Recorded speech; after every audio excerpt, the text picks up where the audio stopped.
Hey guys, this is my new video. Basically, this is another question of Net Physical Science June 2019. आप आराम से एक बार question पढ़ लो video pause करके। नहीं समझ में आ रहा तो एक बार क्वेश्चन को नोट डाउन कर लो आई सजेस्ट, और एक एक लाइन अच्छे से पढ़ लो। ठीक है, मैं इसका लैंग्वेज रीड कर देती हूँ, राइटिंग ना समझ में आ रही हो तो। Quantum particle of mass m in one dimension confined to a rigid box as shown in figure is in its ground state. An infinitesimally thin wall is very slowly raised to infinity at the center of the box in such a way that the system remains in its ground state at all times. Assuming that no energy is lost in raising the wall, the work done on the system when the wall is fully raised, eventually separating the original box into two compartments, is, और ये चार options हैं। ठीक है, तो अब जो हमारा इनिशियली जो सिस्टम गिवन है क्वेश्चन की लैंग्वेज पढ़ के अगर आपने समझा होगा, तो इनिशियली सिस्टम के अंदर इस तरह का कुछ सिस्टम गिवन है। देखिए, -L 0 to L, यानी कि ये आपका एक वन डायमेंशनल पोटेंशियल वेल है। क्या है ये आपका? One dimensional potential well. Potential well बोल लीजिए, पोटेंशियल बॉक्स बोल लीजिए। ठीक है, पोटेंशियल बॉक्स बोल लीजिए या फिर वेल बोल लीजिए। और इस वेल का जो विड्थ है वो है 2L। ये देखिए, L यहाँ पर और फिर L यहाँ पर, तो टोटल विड्थ इसका है 2L and symmetric about x equals to 0। ठीक है, ये इनिशियली आपका सिस्टम था। अब वो क्या बोल रहा है क्वेश्चन में कि उसने सिस्टम को चेंज किया है। किस तरह चेंज किया है कि अब जो सिस्टम है उसे बीच में एक वॉल है। ठीक है, ये सब कुछ सेम है, बस बीच में ये एक वॉल आ गई। तो सिस्टम की ये वाली जो डायमेंशंस हैं ये अभी भी सेम ही है। सिर्फ क्या फ़र्क है कि यहाँ पर अगर आपसे कोई पोटेंशियल पूछता है इस पॉइंट पर एट एक्स इक्वल्स टू 0, तो आप पोटेंशियल बोलते हैं कि 0 है। और अब यहाँ पर आपसे कोई पोटेंशियल पूछेगा इस पॉइंट पर, तो वो पोटेंशियल इन्फिनिटी है। ठीक है, तो क्वेश्चन में पूछ रहा है कि कितना वर्क डन करा है। Work done on the system when the wall is fully raised. इस वॉल को रेस करने के लिए कितना काम सिस्टम पे करा गया है। तो इस सिस्टम से इस सिस्टम तक आने में जो वर्क डन हुआ है वो वर्क डन हमें निकालना है। तो जो वर्क डन निकालने का फॉर्मूला होता है वो होता है हमारा चेंज इन एनर्जी। और ये फॉर्मूला कब वैलिड होता है? ये फॉर्मूला तब वैलिड होता है जब आपका सिस्टम कंजर्व्ड हो या कंजर्वेटिव हो, मतलब कि उसके अंदर कोई भी एनर्जी लॉस ना हो रहा हो। No energy loss. अगर क्वेश्चन मेंशन है कि भाई एनर्जी लॉस है, तब आप ये अप्लाई नहीं कर सकते। कोई एनर्जी लॉस नहीं है इसलिए हम ये अप्लाई कर सकते हैं। तो यानी कि सिस्टम में इनिशियली अगर मैं इस सिस्टम का एनर्जी बता दूं और इस सिस्टम का भी एनर्जी बता दूं, तो इनका जो डिफरेंस होगा वो बेसिकली वर्क डन होगा। तो हम चलते हैं हमारे ओरिजिनल सिस्टम पर। ओरिजिनल सिस्टम का एनर्जी कैलकुलेट करते हैं। ठीक है, तो जो ओरिजिनल सिस्टम है उसका जो एनर्जी का फॉर्मूला है वो है n² π² h² अपॉन में 2m 2l²। बेसिकली 2l क्या है? ये है आपकी विड्थ। अगर विड्थ l होती तो हम l का स्क्वायर करते। विड्थ 2l है तो हमने 2l का स्क्वायर किया है। तो ये क्या बन जाएगा? n² π² h² अपॉन में 8ml²। और जो n है वो बेसिकली है 1 2 3 4।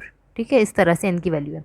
अब देखो, हम कह रहे हैं कि n इक्वल्स टू 1 से स्टार्ट हो रहा है, यानी कि n इक्वल्स टू 1 क्या होगी इसकी?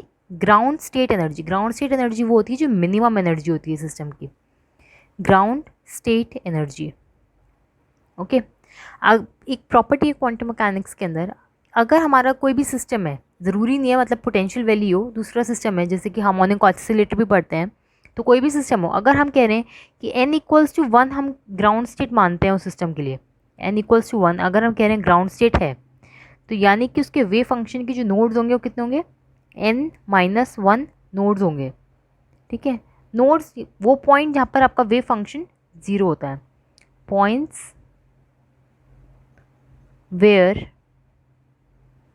wave function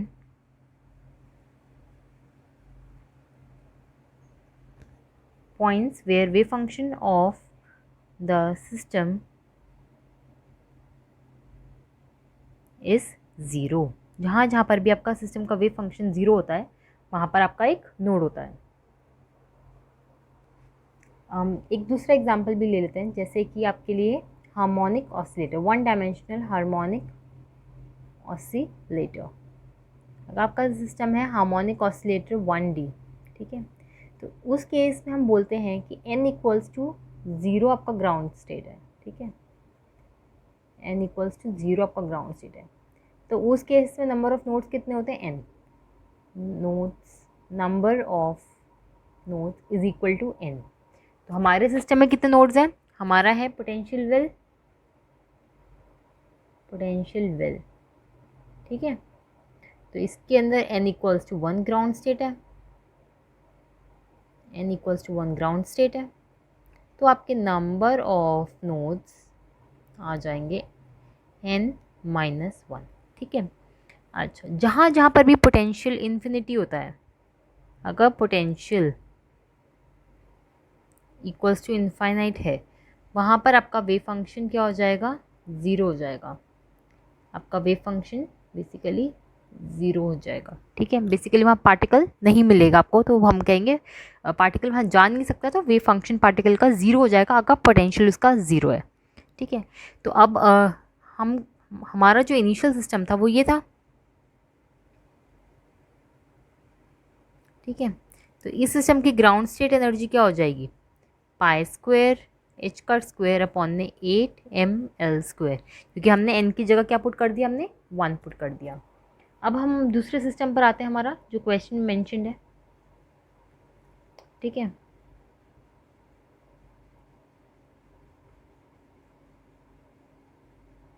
अब आप देखो, अब यहाँ पर क्या हो रहा है? यहाँ पर इस पॉइंट पर पोटेंशियल हमारा इन्फिनिटी, यानी कि यहाँ पर वेव फंक्शन ज़ीरो होगा। इस वाले उसके अंदर अगर आप वेव फंक्शन ड्रॉ करोगे ना, तो वेव फंक्शन कुछ इस तरह का आएगा, ठीक है। तो यहाँ पर वेव फंक्शन जो है वो ज़ीरो कहाँ कहाँ हो रहा है? इस पॉइंट पर हो रहा है और इस पॉइंट पर हो रहा है। तो नोड्स के अंदर हम जब भी नोड्स कैलकुलेट करते हैं, ठीक है, तो नोड्स कैलकुलेशन में हम बाउंड्रीज़ को एक्सक्लूड करते हैं। बाउंड्रीज़ आर एक्सक्लूडेड, बाउंड्रीज़ को हम एक्सक्लूड कर देते हैं, बाउंड्रीज़ आर एक्सक्लूडेड, ठीक है। तो ये वाला पॉइंट और ये वाला पॉइंट तो अभी भी एक्सक्लूडेड है, पहले भी एक्सक्लूडेड था, एनसर्कल्ड। लेकिन अब यहाँ पर ये वाला पॉइंट है जहाँ पर वेव फंक्शन आपका ज़ीरो हो जाएगा। जो वेव फंक्शन की फॉर्म आएगी वो कुछ इस तरह की आएगी, दिस देन दिस, ठीक है। तो जो वेव फंक्शन है वो यहाँ पर ज़ीरो हो रहा है, तो यानी कि इस केस में आपके नंबर ऑफ नोड्स कितने हैं? 1। लेकिन हमारे सिस्टम में नंबर ऑफ नोड्स कितने होते हैं? n-1, तो that means n-1 is equal to 1, ठीक है। यहाँ पर आपका जो नंबर ऑफ नोड्स है ये n बेसिकली, मैं बोल रही हूँ कि यहाँ पर आपका इस तरह बोल दो, नंबर ऑफ नोड्स इस केस में है आपके 1, number of nodes is equal to 1। एक यहाँ पर ये है आपका एक नोड, ठीक है। तो n-1 आपका 1 के बराबर हो जाएगा। नंबर ऑफ नोड्स n-1 होते हैं और इस केस में नंबर ऑफ नोड्स कितने हैं? 1। That means n-1 is equals to 1, यानी कि n इक्वल्स टू 2। एंड इससे हमें पता चलता है जो पार्टिकल है, the particle is in the particle present in the system, present in the system is in its first excited state. ये आपकी आ गई फर्स्ट एक्साइटेड स्टेट, मतलब पहले पार्टिकल था आपका ग्राउंड स्टेट में जब n1 था, और अब नए सिस्टम के अंदर पार्टिकल किस स्टेट में? फर्स्ट एक्साइटेड स्टेट के अंदर है। तो अब यहाँ पर आप देखो नए सिस्टम में n इक्वल्स टू 2 है, तो यानी कि अब यहाँ पर एनर्जी कितनी हो जाएगी? हमारा हो जाएगा E2। तो n की जगह हम 2 पुट करेंगे तो 2 square pi square H cut square upon में 8ml², यानी कि E2 हो जाएगा आपका, it will be 4 pi square H cut square upon में 8ml²। तो देयरफॉर वर्क डन कितना हो जाएगा? Work done is E final minus E initial. तो आपका फाइनल एनर्जी कितना है? ये है 4 pi square H cut square upon में 8ml², एंड इनिशियली आपका एनर्जी कितना था? Pi square H cut square upon में 8ml²। फाइनली आपका वर्क डन आ जाएगा 3 pi square H cut square upon में 8 ml²। ठीक है, तो ये आपका वर्क डन आ गया। ओके, तो आप चेक कर लो कौन सा ऑप्शन सही है आपका। My guess option A is correct. Okay, option A is correct. ठीक है, thank you guys for watching my video. Please do like, subscribe and share with your friends if you like it. Thank you.